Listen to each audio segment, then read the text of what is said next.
Hey, in this episode, I have Dan Rowe on, founder of Fransmart. He's kind of done everything. He's had his hands involved with Five Guys early on, Qdoba's Mexican Grill, Halala Guys, and many others. He likes to find these early emerging brands, and he's mostly in food. So we're Front Street, we're into all kinds of other things but food. He's mostly into food. And so it was really fun talking to him, like what it's like finding some of these early brands. How do you find them? Once you find them, how do you take that brand and take them from where they are, just rough around the edges? We talk about that, a brand that is rough around the edges, and how do you take them, help them go to a place where they're a household name like Qdoba's or Five Guys. So this was a really fun conversation. We went down a lot of different rabbit holes that I think everybody will find helpful.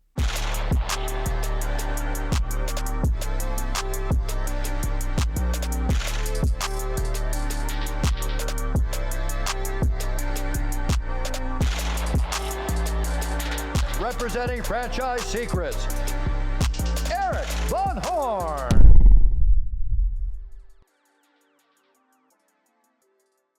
Dan, welcome to the show. Thanks for having me.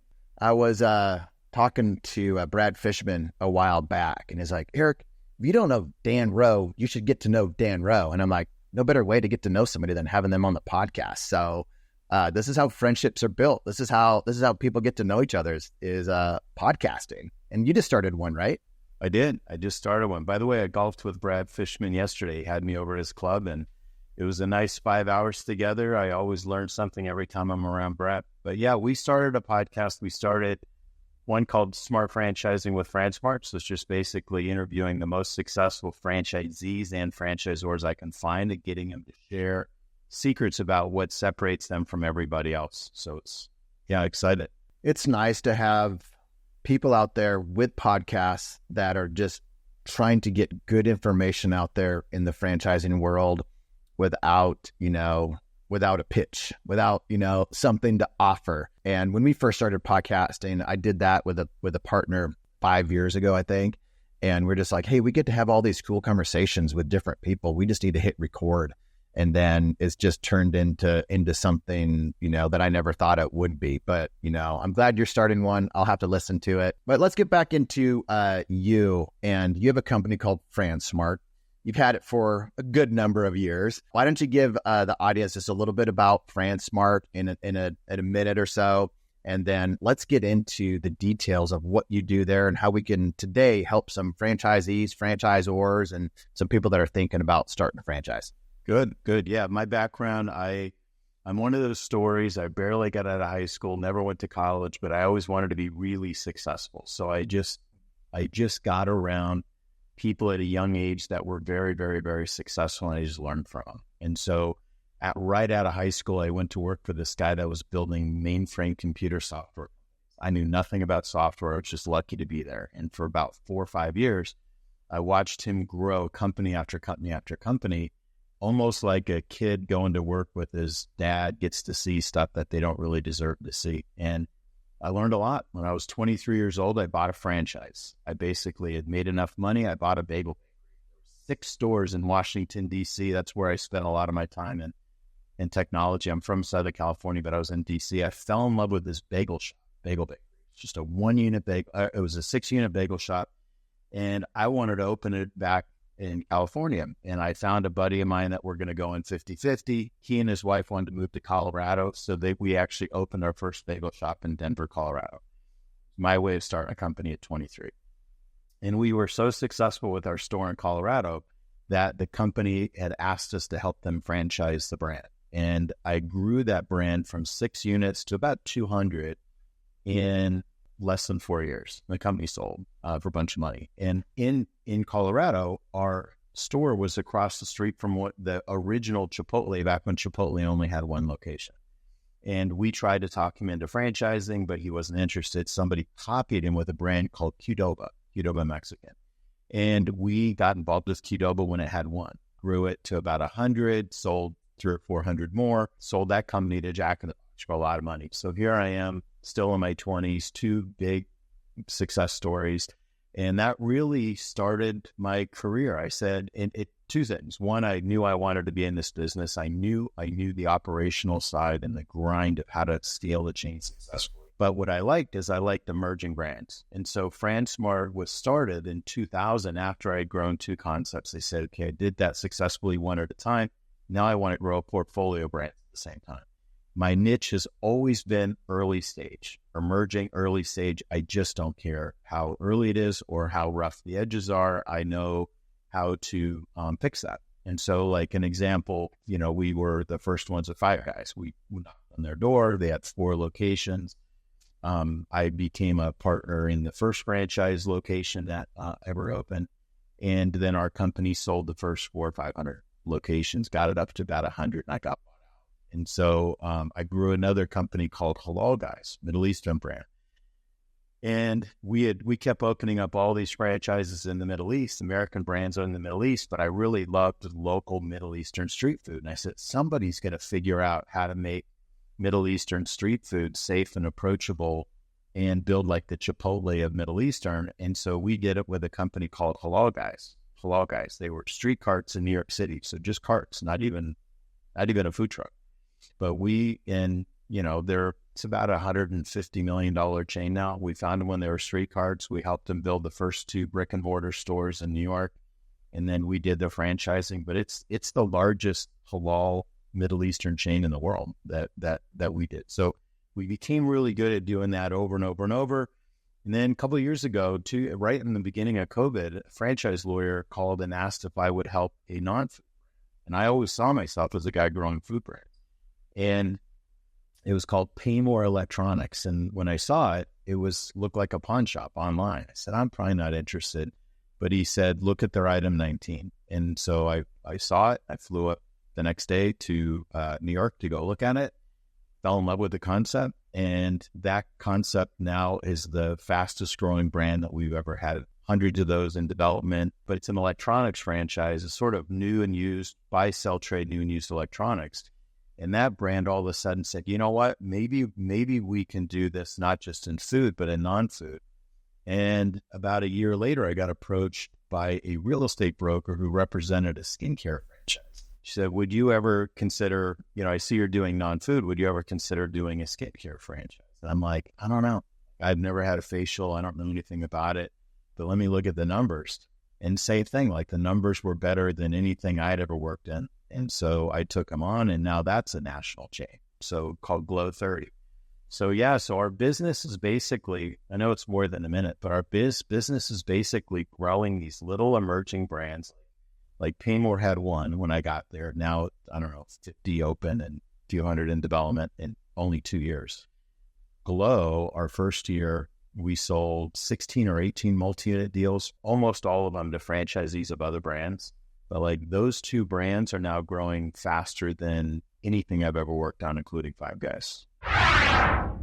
Attention, franchisors and franchisees. There are 2 really important resources that I want to share with you that will help you avoid costly mistakes and increase your enterprise value. The first is our free Facebook group. It's a community that has over 4,000 franchisees and franchisors in it. When somebody asks a question, they get honest and authentic answers from multiple perspectives. You can join the group for free over at franchisesecrets.com/Facebook. The second resource I want to share with you is if you're a franchisor and you're frustrated that you're not awarding as many franchises as you thought you would, this is the reason I created the Franchisor Mastermind. If you want access to the information, the techniques that the best franchise sales organizations are using to award franchises, and you want what mature brands have with their playbook of having happy, successful franchisees that grow the right way, then you might want to check out the Franchisor Mastermind. The reason why people join is they want access to my Rolodex, my connections. They want the playbook to achieve both short-term and long-term success. They want to increase enterprise value in their brand. Links will be in the show notes or at scalablefranchise.com. We have a brand called Go Glow. It's like airbrush spray tan. And right now, we'll have about less than a year into it, 50 units sold, average of about 3 units per franchisee. The franchisees there are rock stars. Like they are rock stars in their current brands, and they're coming over to GoGlow, and they know what they're getting into. They know that it's an emerging brand. All emerging brands, are going to, as they emerge into a healthy, established brand, there are growing pains along the way, regardless of who's involved, the founder, whatnot. So hopefully there's less growing pains with smarter people that have been around the block before. But when you get really good franchisees, and when I say really good franchisees, not only are they making money in their current franchise system, but they are an asset to that brand. They are the franchisor would say they are good franchisees. They help the system. They work with the corporate team. And so it sounds like it's similar to those brands that you have. And we have consistent growth the first year, not amazing is not the right word, not, blow it out of the park, crazy number of units sold, but like healthy growth. And I think that, you get those, as those open and those start to validate, then you can have that explosive growth. And it sounds like you're kind of experiencing some of the same thing. And I think that's a great model to kind of replicate if you can. Any thoughts on that? Yeah, in both of those brands, even though they're growing what seems like fast, we say no to 2/3 of the people that apply for a franchise. We're growing primarily with franchisees of other brands. And so, in Glow's case, it's got educational franchises, hair franchises, food franchises. But to your point, like if it's better to sell, especially in the early days, it's better to sell less deals, less good deals, because there's no money in single unit franchise. So all the money is when a franchise is 5 or 10 or more units. And you really need to make sure that you're getting those franchisees who eventually will scale. So I like that. I think that's exactly what you should be doing. And early on, like I've even had brands before where if a company needs capital, the money comes from the first couple franchisees. If they're already experienced multi-unit franchisees of other brands, they're attracted to your concept early, so they know it's not already McDonald's or it's not already, Great Clips or whatever, and that not everything's figured out. That's part of what attracts them to the brand. But then if they're also investors, now you've got somebody with a vested interest to help you work through all those issues. So I think that's smart. What are you really good at and what are you not so good at? Because as you were talking, I could see visionary. A lot of founders and entrepreneurs that do big things, have big exits, are very visionary. But also I wonder about you just being that integrator, ops focused, how good you are at that. And so what are you really good at and what do you enjoy? So I think people are better at things that they like doing. And I like being the visionary. I like looking at a concept. I always look at a concept, not for what it is, but what I think I can make it into. And to me, it's really important for me to get a brand that has like a real soul and a real DNA, a real story. I don't want a me too. We get, I mentioned that, we're getting 3 brands a day that want us out in franchise. A lot of them are me too concepts, and like hot chicken or something goofy like that. It's like they only got into it because they see success other people are having. But I want authentic, real brands. So like with Halal Guys, right? There's 1.5 billion Muslims. And if I go to any Panera or Starbucks and I say, tell me a Muslim actor, singer, apparel company, tech company, car company, restaurant company, no one can think of it, right? The biggest demographic, the biggest religious demographic in the world. And it's like, there's no brand. And so I find this little concept that was a streetcar concept. And I said, if I can make this safe and approachable, and I can, like, somebody's going to build the Chipotle of Middle East. And we did it. But I started off day one already saying, this is going to be the biggest Muslim brand in the world, Middle Eastern brand in the world. I'm going to go after the biggest 150 media markets in North America. And we're going to go right next to Chipotle, Panera, Five Guys, because they don't already have a Middle Eastern competitor. So like I thought the whole thing through before I even signed them up. So I already had the whole game plan in place. And then it was just a matter of sort of working to that game plan. So I think I have a really good vision. I have a ton of experience. I mean, if I'm better at anything, it's probably real estate. Like I understand real estate's role in marketing and branding and the success of franchising. But I think the big thing I have is a big vision, and I'm not good at operations. I don't really like to do the same thing more than once. And I don't like doing this. Like, the key of a good ops person is that they like doing the same thing over and over and over. And you really need somebody that's making sure the trains run on time. That's not me. So when I've been doing this for 30 years, and, our road of success has been this. It's not always been, straight up. Always in my down times, it's been, because good people come and go and move out. But it's always been when I've got, kind of less of an operational balance. So to me, I'm in Arizona now. First thing I hired was a new CFO, and all my sales guys, I basically cleaned house of all my sales team. And I said, I only want salespeople that actually came from operations, right? So like, I don't want a salesperson selling something that they don't actually understand what they're selling. And so like when I grew Glow 30, our skincare franchise, the owner said, I want to be the Orange Theory of skincare. I'm like, okay, I don't know anything about skincare, and I've never been to Orange Theory. I don't know what that means, but I went online, I went on LinkedIn, and I found someone near the Glow who was an operations for Orange Theory, opened up a whole bunch of Orange Theories. Like, she knew that. And I literally cold called her through LinkedIn. I said, hey, what's your Venmo? I'm going to send you some money. Go check out this skincare brand and tell me if it's interesting or why it's interesting or unique or if it's got legs. And she did. And she said, I love it. I'd love to come work there. Like, I would help you grow. So like that to me is a good balance. If I have a bunch of visionary people in the company, it's lopsided. So for me, I have to build, finance, operations. I have to be really cognizant about making sure that I've got an operational balance in the company. Has it always been that way, or was there a time when you had to be that operator, realize you didn't like operations, and then had to overcome, like, being a business owner is not necessarily being a good operator? You can be a visionary and be a business owner. Yeah. I mean, and it's like when I was starting the bagel franchise, like, I enjoyed that. Like, and part of the thing, they had 6 locations in DC. They had no manuals, they had no systems. They had no national supply line. So I was all on my own figuring all that stuff out. I didn't have a background. And so we figured it all out. I enjoyed it. I enjoyed it for me. And then I enjoyed it for the first couple franchisees on their first stores. But at some point I waned. And so like, even like when I was growing Five Guys, in the beginning of Five Guys, Five Guys used to use our office as their office. They didn't have an office. Back when I met them, they had 4 locations. They used our conference room. They used our office. And I was just very hands-on. I was out there looking at real estate for the first few franchisees. I was helping them hire their teams. I was really involved, but it was me doing a lot of things for the first time for that brand, building their systems, opening a franchisee in a new market. Somewhere around 60 or 80 stores, I just started to wane. Like, I stopped being interested because it looked like it was running itself.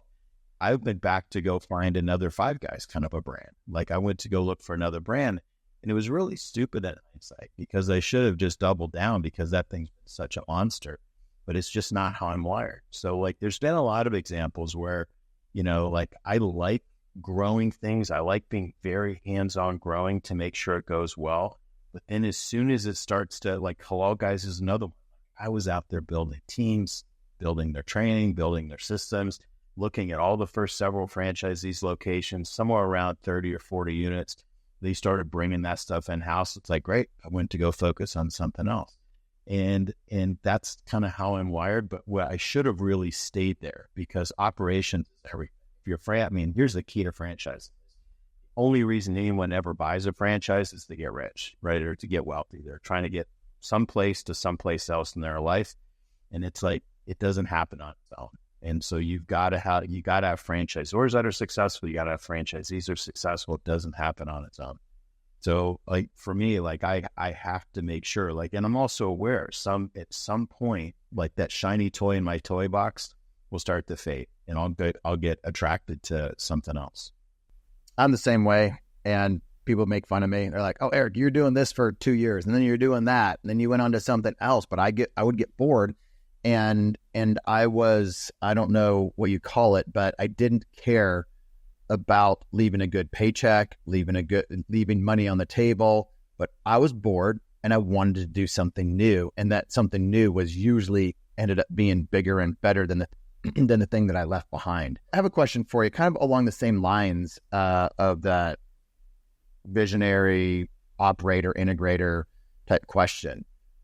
Both you and I, we work with these young founders, young in business founders, maybe not young in age, but young of being a franchisor. They may have a ton of business experience, a ton of experience in their industry, but now they're in this new business of franchising and being a franchisor. What do you see as a point when they reach their leadership lid, or they need to delegate something like operations or marketing or whatever it is? So they need to take a step back, realizing they might be better off in that visionary role versus controlling operations or controlling whatever it was that helped them be successful to the point of being a franchisor, or maybe up to 50 franchisees or 100 franchisees. So, I mean, you've seen that more than I have. So what do you think about that? I think almost nobody does it right.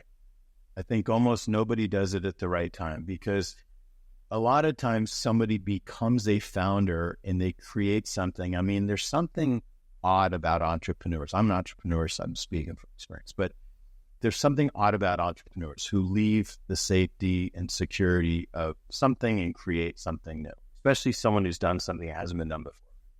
And I remember when I met the Five Guys, they were like, nobody can do it like our family. Like, nobody can do it like our family. They really believed that. I mean, that wasn't true, but it's like, that's what they believed. And they were relentless about operations. They were just relentless about operations. That's why Five Guys is Five Guys. But they had a really hard time trusting people, and they would, but it's sort of like they were doing it for the right reason. They just weren't doing it the right way. They wound up actually hiring one of my guys, my VP of sales. Sam is their COO, who he sort of understands how to play that role. But no, most franchisors don't do it. They actually feel like they're the only ones that can do it, where they might get insecure and intimidated. They might feel, like that someone else can do it better, right? And so, I mean, it's one of my life lessons. It's like, I don't do much of this stuff in Fransmart anymore because there's other people that are a lot better at it. But I think it's a big issue. When you were asking the question, I was thinking back through my 30 years. Every single brand I've ever worked with had a different answer to that question, but every one of them, it was too long. Like it took too long before they finally put the right people in the right places. But I think a lot of that just comes down to, insecurity, could be greed, right? Like I get a lot of people that don't want to hire really good people. They don't want to pay the money because they're like, well, that's less money for me. It's like, no. You're building a brand that's going to sell for a ton of money someday. And, I find myself actually coaching. Any time we're growing a brand now, we actually build this financial model. We have two. One that shows franchisees and what the numbers need to look like so that they keep reinvesting profit to go open up more units and get this big compounded growth. And that model actually includes a business model where franchisees are selling their franchise. Like we coach our franchisors to say, don't sell a franchise. Help your franchisees build a business that they can sell. Just they're wired. The same thing for the franchisor. We go back to the franchisor and we say, look at how your waterfall starts to scale if you've got multi-unit franchises. If your franchisees want to keep opening up more stores, because it's infinitely more profitable for multi-unit than one-off franchises. But we layer in key hires and the price of those key hires. So we do it strategically to say, at these times, you're going to need this kind of person. And guess what? You're not going to get them out of your existing franchise. So you need to go to the market and go pay. No, like, oh, I'd never pay that much. That's more than we pay ourselves. And it's like, yeah, but look how much money you're getting. And so it almost takes this picture. Remember I said we start with the end in mind with every brand. It's that financial model. We actually have a entire narrative that maps to this financial model where a franchisee, when it comes time to hiring those people, now they're more willing to step up and hire the right people because it's in the context of it's what's going to take to get you this great big payday. But most franchisors, most entrepreneurs in general, I'm guilty of it too. You think that you're better at than anyone else. And it's not true, but it's just how they feel. And so we have a very similar model that has that end in mind of a sale.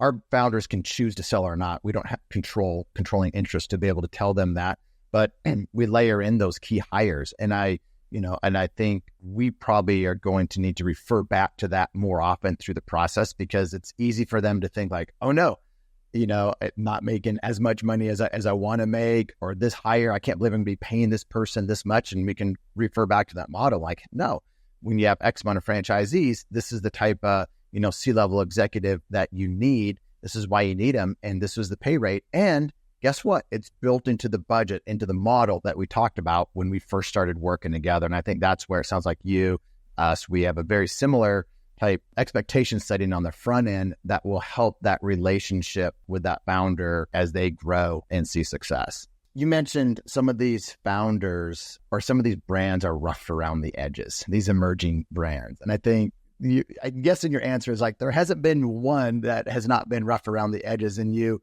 help them out in all kinds of different ways. But for people out there that are thinking about franchising their business and they think it needs to be all buttoned up, or they don't even, so often the comments that we get are, Erik, I don't know what I don't know.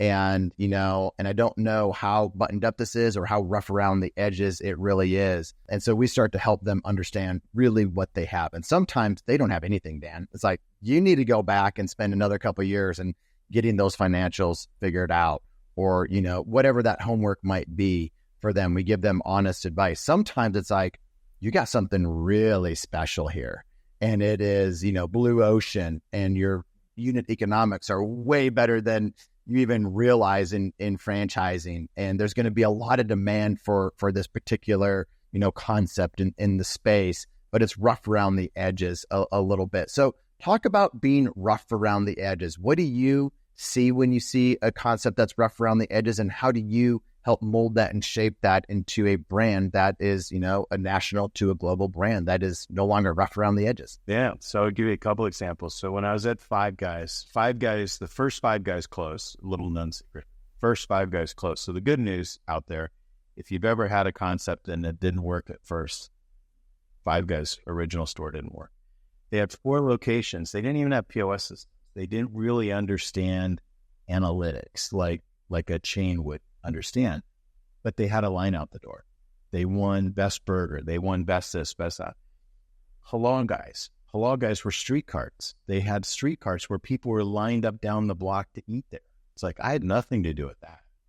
But to then take that into brick and mortar and turn it into a restaurant chain, I think what I do is easier than the brand. If the brand the franchise is that long line, right? The franchise is a long line.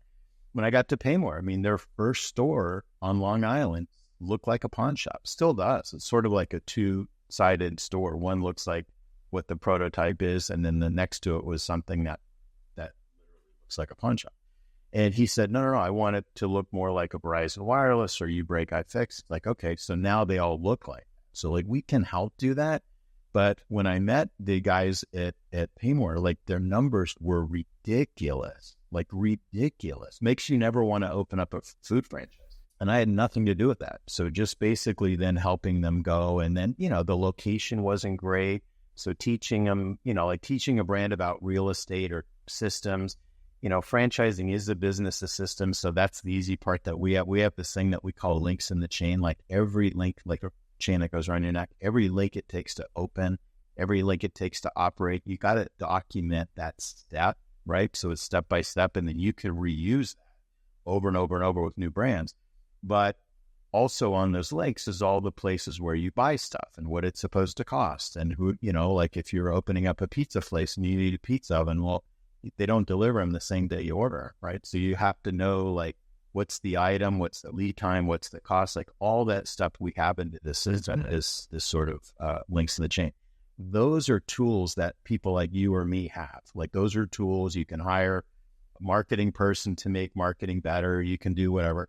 But if a concept has to first have that it factor is people like it. So go to a food court and notice that one person in the food court is busier than everyone else. There'll be someone that's busy, someone that's slow at lunch, right? All the same customers, they're deciding to go. That's the easier brand to work with. I can build systems. I know systems as well as anybody right now. And it's the system isn't the magic.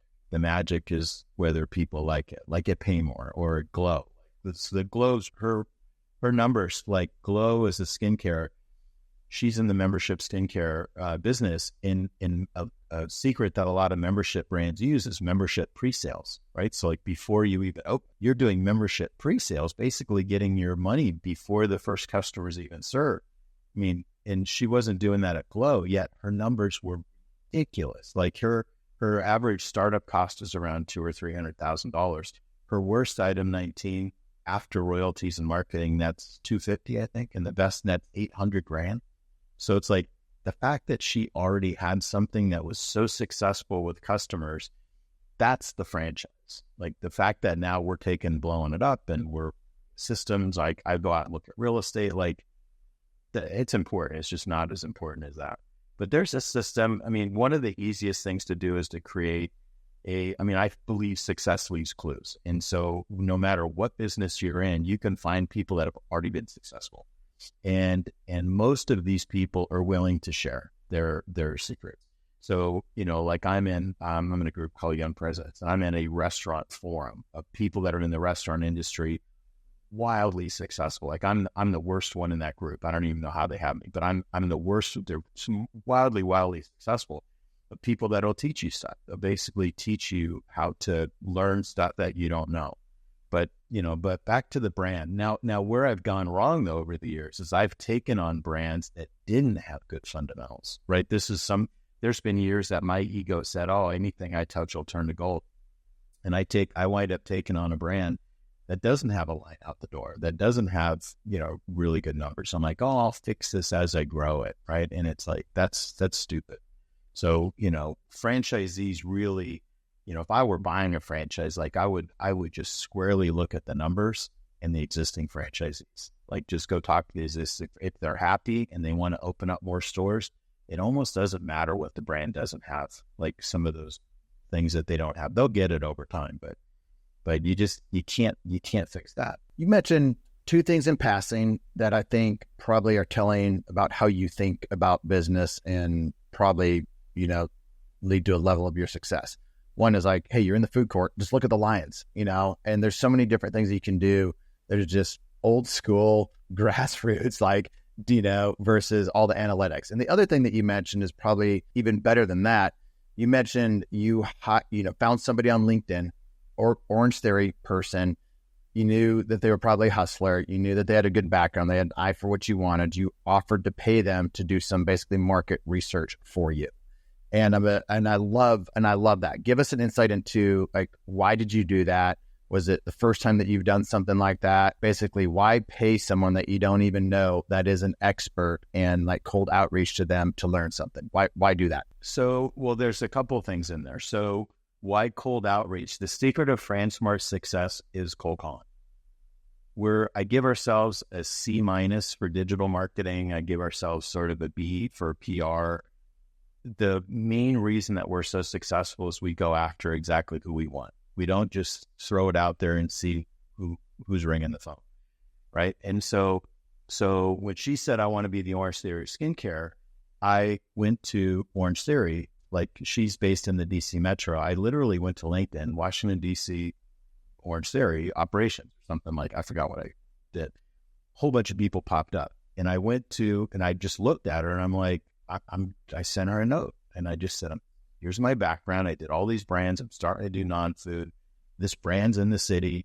Would you go check it out? I know nothing about facials. Like we live in Scottsdale, so I couldn't ask my wife to go look at it. So would you look at it? I'll Venmo you the money. But we're talking hundreds of dollars. It wasn't thousands or tens of thousands. And it's the best few $100s I've ever spent. And so she went and she gave me a very copious, like she took the project serious and she didn't just say, oh, I liked it. It was wonderful. She goes, here's why I liked it. Here's what's different. Here's compared to this group. Here's what you guys are doing different. She was super articulate about what was unique, special, and different about this brand. And she goes, I don't know what your plan is with this brand, but if you're interested, I'm interested. And so I hired her right away. And she's great because not only like she understands membership pre-sales, she brings so much experience and sort of calm to the party. And then this membership pre-sale. So she's better than just trying to sell anything to anyone. Like she'll tell us, She goes, I don't think this person's going to do it right. I think this person's got the wrong attitude, the wrong personality. She's going to run off people.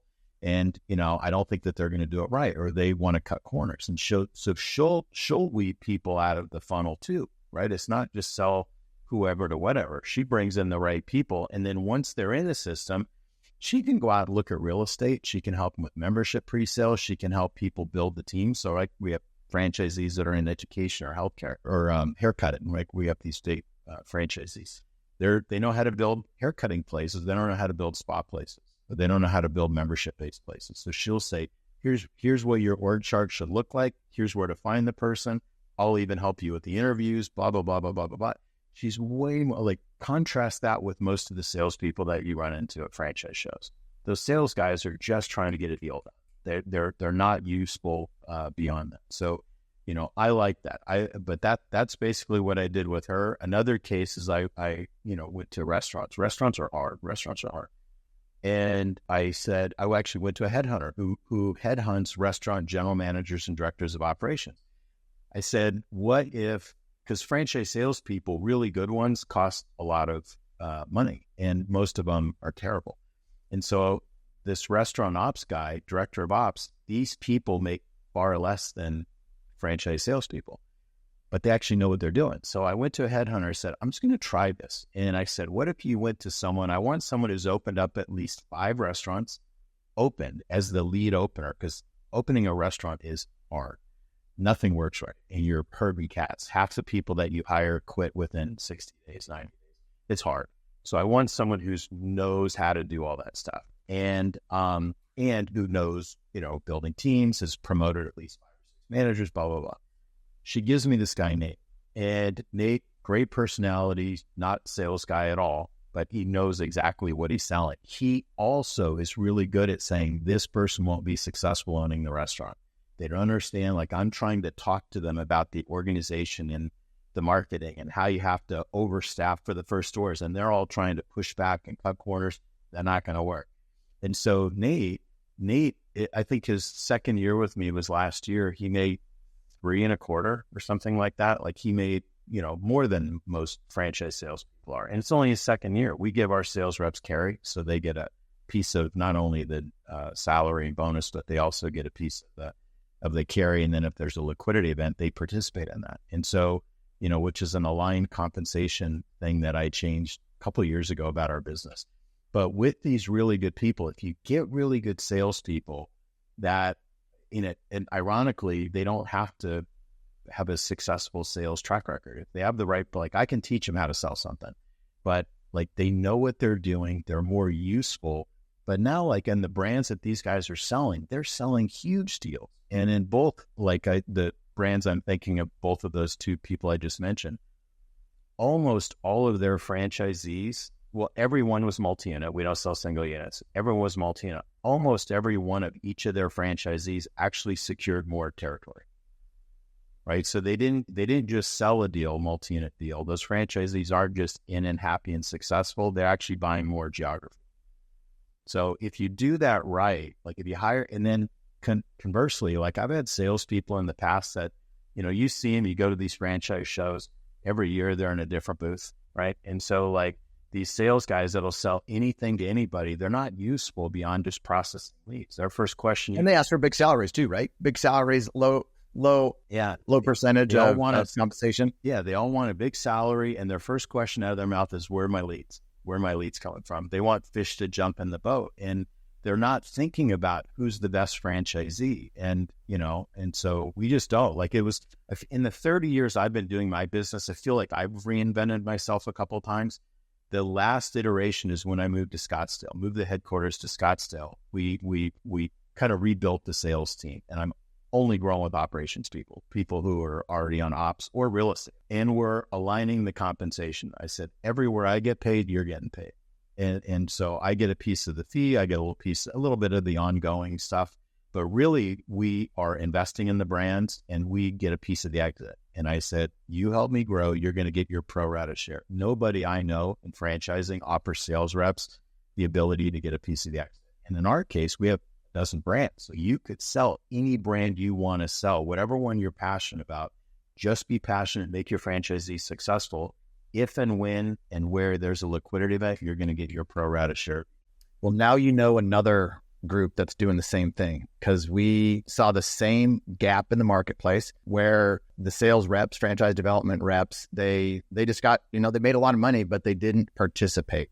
And so we're like, we're going to change that. And so we have participation for our franchise sales reps, our franchise development folks, because we believe in full alignment. Like, there's so many things that are misaligned when a group like ours helps a brand grow.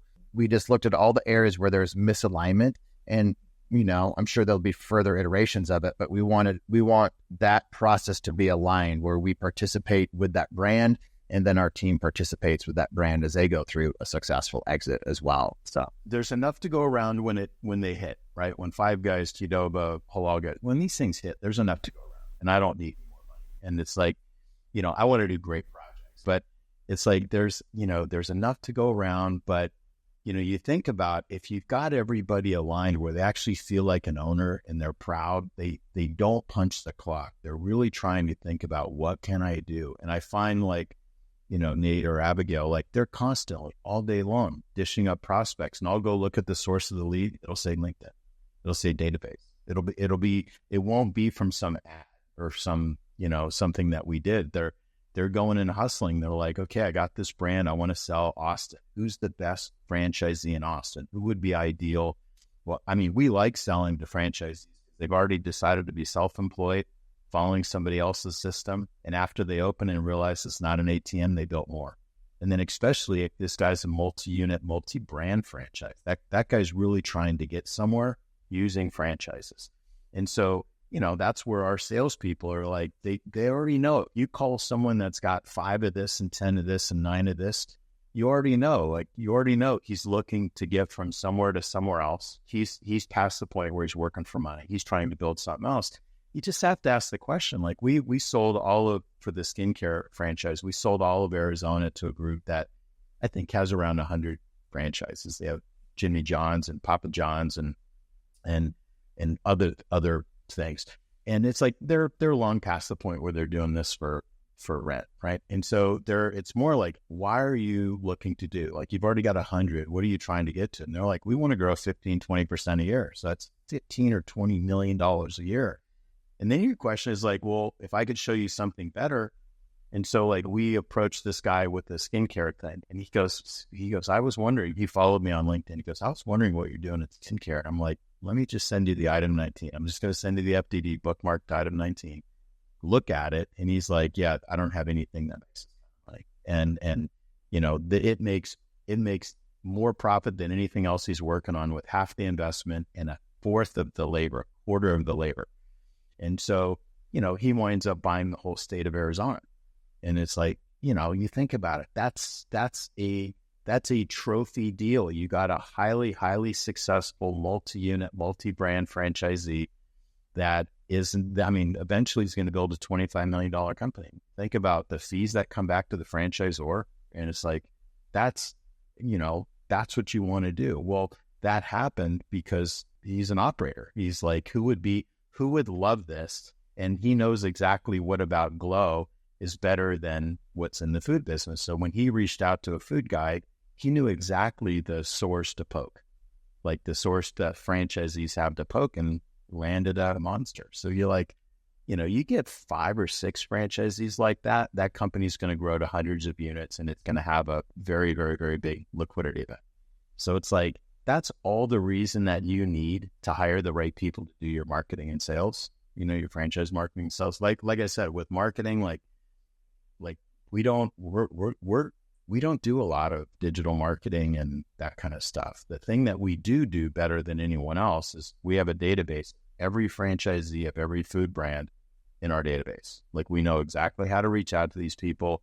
And some of it is in the database and some of it is just stuff that we've learned over time. But, anywhere in the country that I want to go, if you said Nashville, if you said Albuquerque, Denver, wherever it is, I already know the top 10, 15 franchisees in each of those markets. I have their phone number and their email, and I know exactly how to position my brand to make them want to have a conversation. a lot of very similar to, we have a lot of similarities, and it's very similar to our GoGlow brand, where the franchisees are coming from successful brands in different industries, but they love how simple the businesses are, coming from complex businesses. And you mentioned it too, like employees. You said a third of the less employees, and more employees usually means more complexity. So, and then you mentioned like having somebody that owns the entire state. I'm sure you just didn't give that away to anybody. There's very few people that would be able to do that and to open that up on time. But this goes into single unit versus multi-unit franchisees. And especially in that brick and mortar space, you really want that multi-unit franchisee, because it's a lot less work for that franchisor it's a lot of heavy lifting to get that person open on number one. Number two, not much heavy lifting. Number three, like they're going to do it without much help at all from the franchisor. But after that, it's just a breeze. So, and then franchisors can focus on different things to help make the brand and help the top performers become better performers and all of that. But any comments as we wrap up with single versus multi-unit franchisees? Maybe speak to both franchisors about this and franchisees that are thinking, maybe I'll just do one versus three. Yeah. So single unit, the only single unit we'll sell is to someone that we would hire. Like if that person's so good that would be the person that I would hire for this to be my partner in this city or whatever, it's the only way. And a lot of times really, really good operations people don't have capital. They have all the operations experience. They have everything it would take. They could become multi-unit people. And so we kind of suss all that out. But the truth is single unit franchising is like quicksand. So if you have 100 1-unit franchisees, those people bought a job, and it's better not to buy. Because if you have a job, you could quit your job and go across the street. If you buy the wrong franchise and you've got an SBA loan and a personal guarantee on the lease, and then you realize you got the wrong franchise, you're going nowhere. You're stuck. And so I tell people, don't buy yourself a job. And so with us, like we'll also help franchisees raise money. We're really good at syndicating cash. And so if I find that, and that's the other reason I'll sell a single unit deal, is like if I sell to someone who I think is great, they're going to open successfully, I'll talk them through how to get capital partners to then expand. Because I won't sell a single unit to someone I think is only going to ever do one. I'll only do it to someone who's going to do more. But it's all about multi-unit. Like franchising is a business you could get ridiculously wealthy in. Like I was at multi-unit last week and I ran into a guy with 65 haircut places. Just do the numbers. Like figure he's making, even if he's making 50, 80 grand per unit, it's like a lot of money and what you could sell that company for. But franchising is the ultimate business. If you pick the right brand and you set yourself up the right way, you could open one or two, three maybe. Those three fund three more. Those six fund six more. 6, 12. You start compounding your growth. Then you have a business that's making way more than you ever thought you can make, and you can sell it for like a life-changing amount of money. Franchisors want that. Like you'd rather have, like with Glow, I'll wind up having 1,000 units in development with probably 50 or 60 franchisees. Like I can have 1,000 units worth of Glow locations, and all the franchisees could fit inside of a Chipotle for lunch. So that's really what you want. You don't want you have 100 franchisees with 1 unit each. You're going to be in quicksand. You're going to be dealing with all kinds of problems. Those franchisees, they're always trying to optimize the business so that they can make more money. So they'll wind up kind of cutting, and sales goes down with it. And then you're trying to talk to them about, hey, you have to reinvest in X, Y, and Z. They're like, I don't have any money, right? You're stuck. You painted yourself into a corner. The way we sell territories is whenever we sell a multi-unit territory, we're saying if you own like the guy in Arizona, he has to hire upfront his director of ops and his first 2 managers, his first 2 locations managers. So upfront, so that's a cost that and it wasn't hard to convince him. He's already got 100 units. He knows that he needs infrastructure, but it's like he'll be different. He's investing in real estate differently. He's not trying to find the cheapest space. He's trying to find a location that's going to be a billboard, right? So like all of a sudden a completely different approach to real estate. He's not trying to hire the cheapest team. He's trying to hire the team that'll scale his business, right? And so it's just different. With the marketing, we want franchisees to spend 15, 20 grand each on the grand opening marketing. He's going to spend 30 on his first one, right? It's like you sell to the right people. The right people do the right things. They just kind of know how this game is played. And so, but that's my advice. If you're a franchise, if you're trying to grow a brand, think about also what the business looks like when you're trying to sell it. If you're trying to sell this business and you've got a bunch of one-unit franchisees with declining same-store sales growth, and very few of them are talking about building more locations, and not a lot of them say very good things about you, you're never going to sell your business. If you have a business, on the other hand, we have a lot of multi-unit franchisees, they all want to build more stores. They all say good things about you. Your infrastructure, whoever's buying it is like, I'm buying this brand and the team's amazing. I'm going to take it from this turn to the next turn, right? And so without doing anything, they're going to know because they have franchisees that have a track record of opening. So they know they're going to get X amount of growth. Yeah, and a good team. So like whenever we look to invest in a brand, we go back and look at the team. It's like, can this team scale to the next turn, or are we going to have to replace a lot of these people? So it's another reason, like if a franchisor, it's not all about profit, because it's part of it is, but you'll get a higher multiple, right? So all of a sudden, maybe your profit's slightly lower because you're paying for really good people and you're paying for really good things, but you get 4 or 5 times more of a turn.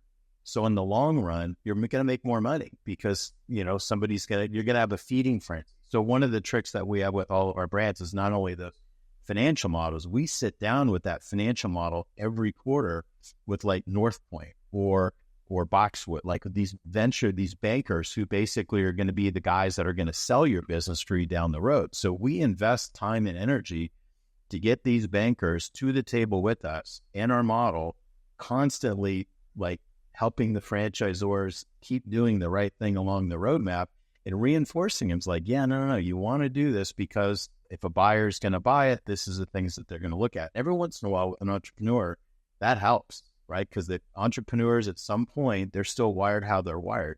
So if they're like, I don't want to spend that much, I can find a cheaper person, I can just promote the girlfriend that works with me or whatever. It's like, This is why franchisors out there, you need to be working with smart advisors that have these regular meetings with groups like Boxwood and investment bankers, and they have a pulse and they know how to pulse on the industry, pulse in franchising.